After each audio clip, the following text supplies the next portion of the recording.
Inilah kehidupan pelaut, penuh tantangan.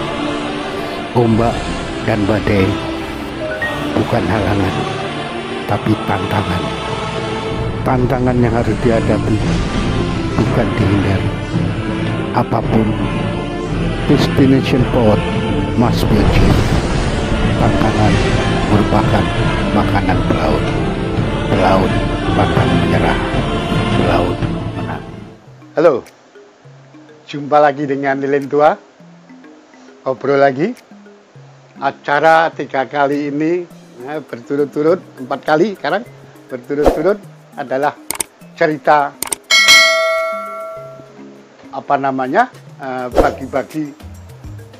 berbagi pengalaman, ya. Bukan hanya berbagi pengalaman cerita kosong, tetapi berbagi pengalaman di mana pengalaman ini merupakan pelajaran.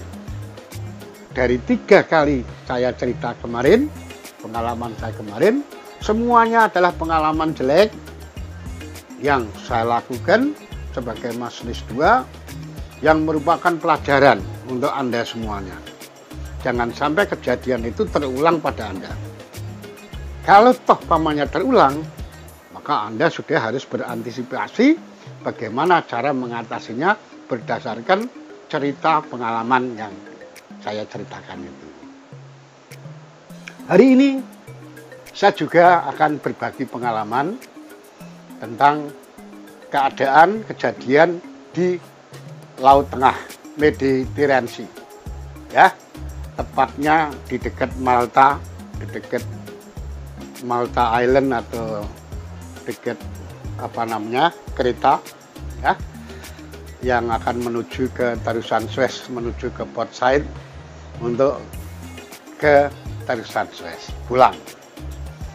Laut pada saat itu tenang, tidak ada hambatan, tidak ada ombak, tidak ada angin yang gede, nggak ada, tenang sekali. Semua orang pengen jadi pelaut loh gitu, ya. Aneh kalau kemudian saya cerita kapal saya tabrakan. Anda mesti ditanya, loh kok bisa tabrakan? Loh, laut segitu luasnya, kok bisa tabrakan? Nggak bisa menghindar atau gimana?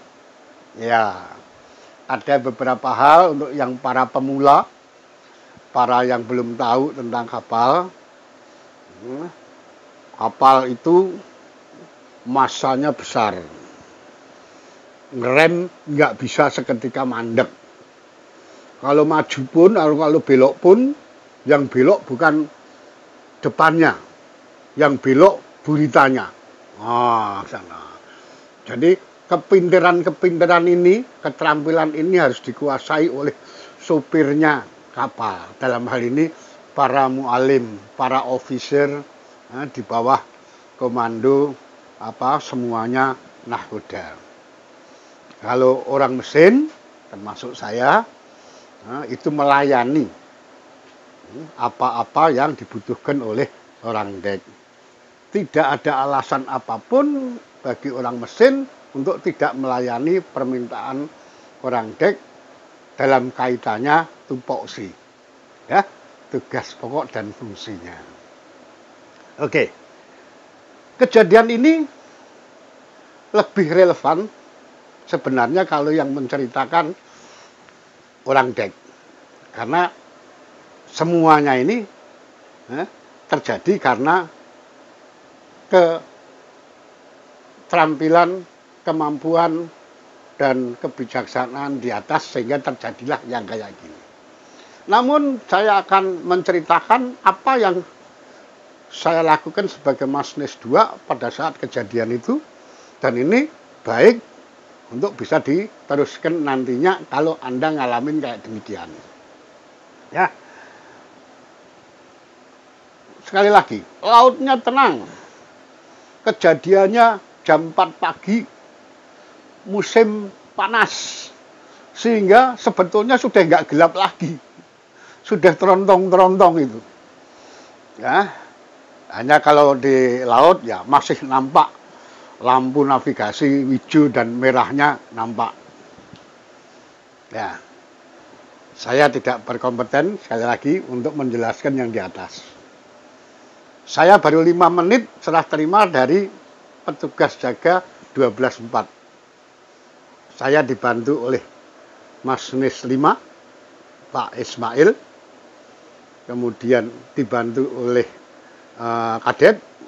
Kadet saya sekarang jadi bos kaya di Semarang, dibantu oleh oiler saya juga oiler cekatan bagus, ya.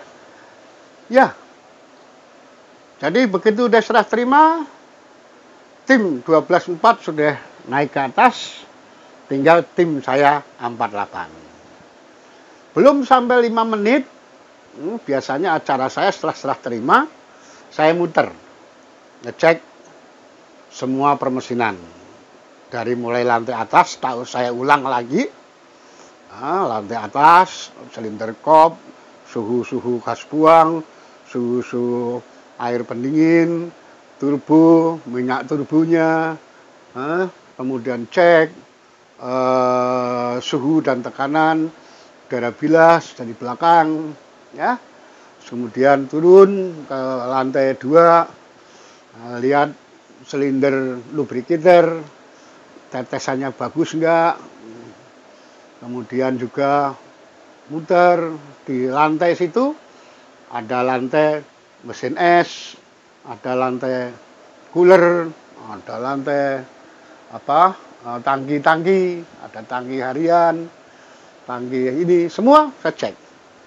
Belum sempat saya melakukan pengecekan ini, tiba-tiba goyang kapalnya, sempat blackout sembilan, cepet-cepet karena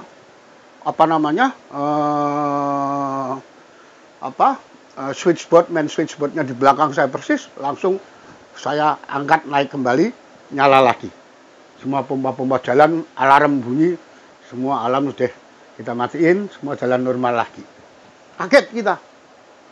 Saya langsung perintahkan Ismail, Mas Nisrima saya. Lihat ke atas, ada apa? Nah, saya langsung, karena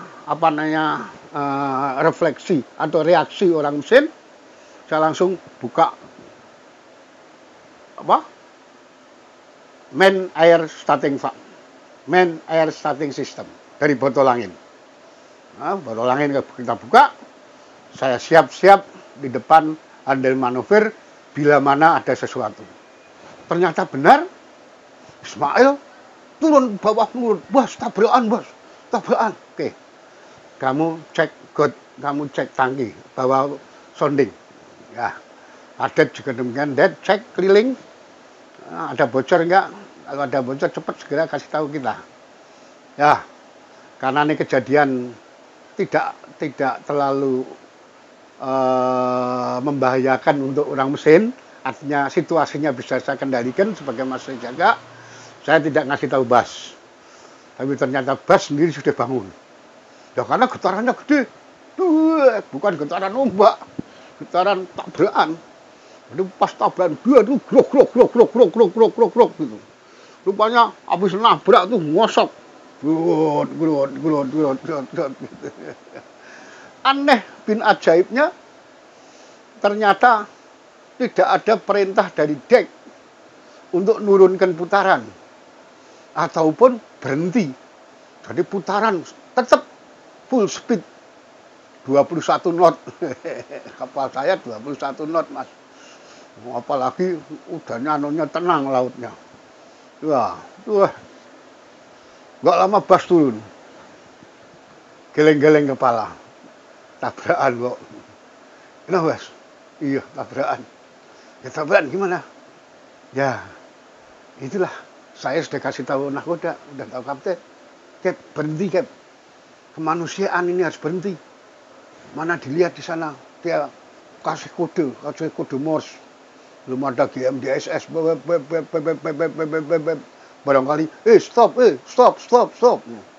Kita nggak stop, malah lari. Jadi istilah tabrak lari itu bukan dominasinya orang supir bis yang tanpa indikator itu. Tabrak lari. Oh, ini kapalnya juga tabrak lari, barangkali satu-satunya kapal yang tabrak lari kapal saya ini. Nah, ini perlu diperhatikan. Ini ilmu lagi. Ya, saya bukan ceritanya, tapi konten daripada cerita ini, tabrakan. Untung tabrakannya begitu. Nah, masih untung kan? Kalau tabrakannya begini, tabrakannya itu senggol, bok, gesek, grok. Ya, gimana nanti? Itu urusannya orang dek. Saya tidak punya kompetensi untuk, tidak punya kewenangan untuk cerita itu. Kebetulan beliau-beliaunya masih hidup sekarang. Yang jelas itu tadi. Konon, tas cerita, saya siangnya, kita tunggu saja, Wok. Dia mau bikin cerita. Mesin kemudinya nggak bener. Sudah diputer. Nggak belok, diputar 2 kali nggak belok, diputar 3 kali, baru belok, tabrak. Ya, ini sekedar intermezzo. Sekedar informasi yang sudah lewat. Tapi itulah kejadiannya, yang jelas sudah kejadian tabrakan. Ada satu hal yang barangkali perlu Anda ketahui. Menyangkut masalah disiplin dan kemampuan. Pada saat tabrakan yang jaga adalah officer junior, masinis 4 junior, yang pengalamannya belum banyak. Bagaimana ceritanya? 48 itu harus dijaga oleh chief officer. Rupanya kebiasaan chief officer saya nggak pernah jaga. Nah, nanti nongol-nongol jam 6, jam 7 baru bangun, baru yang jaga serah terima dari masinis dari 12.4 itu masinis Mualim 4 junior. Ini fatalnya di sini. Sehingga nantinya ceritanya mereka kena semuanya. Mualim 2 juga gitu. Mualim 2 serah terimanya bukan dengan Mualim 1 yang 48, tapi sama Mualim 4 junior yang notabene pengalamannya belum banyak, sehingga menghadapi, menyikapi kondisi kapal yang meragukan, nah, dia juga ragu-ragu bertindaknya. Nah, kita kurang tahu, tapi yang jelas yang saya boleh cerita adalah kondisi yang sebenarnya adalah itu. Ada ketidakdisiplinan di dalam hal jaga. Orang mesin jelas nggak bisa. Turun ya masinisnya yang turun. Bukan masinis junior. Saya masinis 2, saya punya masinis 5, tapi bukan masinis 5 yang serah terima. Saya masinis 2 serah terima dengan masinis 3. Ya. Nah, akhirnya kita temporary repair di Port Said. Di situ saya sempat melihat secara detail tentang kerusakan yang kita alami. Semua paku keling yang di dinding kanan, di dinding palka kanan, itu merontok. Kemudian ada plat yang tebalnya segini, itu kayak diserut.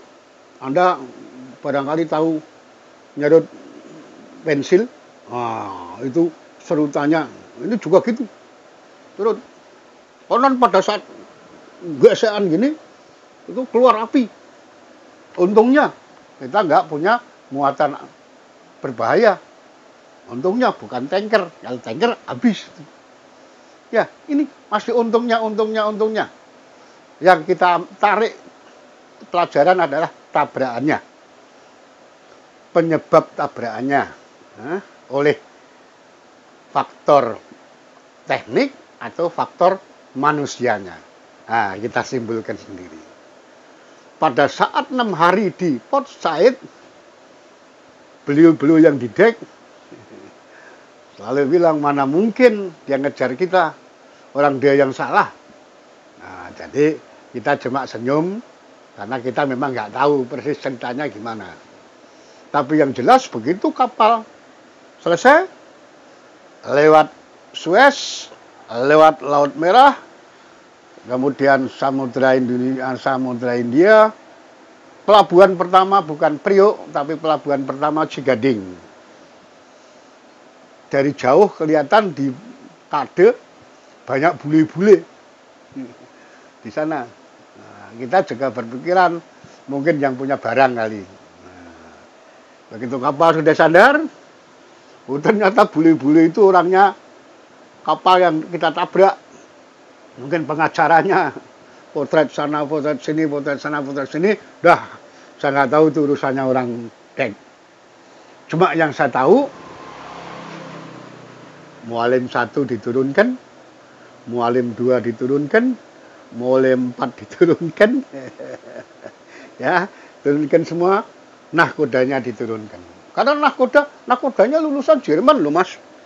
Bukan lulusan siapa-siapa, orang kita tapi lulusan Jerman itu. Ya. Dia bisa ngengkleng, nggak bisa ambil keputusan, diem saja. Jadi kapal tetap tanpa penurunan putaran, tanpa penurunan kecepatan. Ya, akhirnya jelas orang awam pun mendengar cerita saya itu langsung bisa tahu. Kesalahan ada di para perwiranya. Mau nyalahin orang mesin, mau nyalahin anak buahnya, no way. Anak buah nggak bisa disalahin. Ya, jadi kira-kira demikian. Mudah-mudahan nanti cerita yang lebih seru lagi. Ini hari cerita tentang saya di posisi yang benar. Ya, kalau kemarin 3 kali cerita saya yang jelek terus. Nah, sekarang saya posisi yang benar. Nanti pengalaman saya waktu masih jadi mahasiswa 4. Anda barangkali orang mesin pada tahu apa itu pompa bilas. Nah, ceritanya nanti. Cerita terjadian di Indonesia. Ya. Oke. Mudah-mudahan cerita ini menarik dan bermanfaat. Yang kembali sebagai pendidik, apa yang bisa saya sampaikan, pesan apa yang bisa saya sampaikan dari cerita ini? 1, disiplin. Disiplin untuk melaksanakan tupoksinya masing-masing. Tugas pokok dan fungsinya masing-masing. Nah, jangan sampai kita tidak disiplin untuk jaga, karena jaga itu adalah salah satu dari 2 yang merupakan kewajiban. Contoh, Mualim 1 diganti jaganya oleh Mualim 4 junior, nah itu nggak benar. Mualim 2 serah terimanya tidak dengan Mualim 1 dan Mualim 1, tapi sama Mualim junior itu juga sudah tidak benar. Pembiaran. Nah, pembiaran yang tidak boleh dilakukan. KKM sudah benar. Beliau sudah ngasih saran kepada nahkoda untuk berhenti sesuai dengan peraturan internasional. Kalau kita tabrakan, ya harus berhenti. Kemudian saya sebagai mahasiswa 2 sudah melakukan apa yang seharusnya saya lakukan. Oke, kita ketemu dengan pengalaman yang lebih seru lagi. Kita masih punya beberapa pengalaman di Atlantik. Kemudian di Atlantik 2 kali, kemudian di domestik, ya. Mudah-mudahan kita ketemu dalam situasi yang sehat, lebih sehat tentunya, jaga kesehatan, dan lebih cerdas. Salam dari Lilin Tua.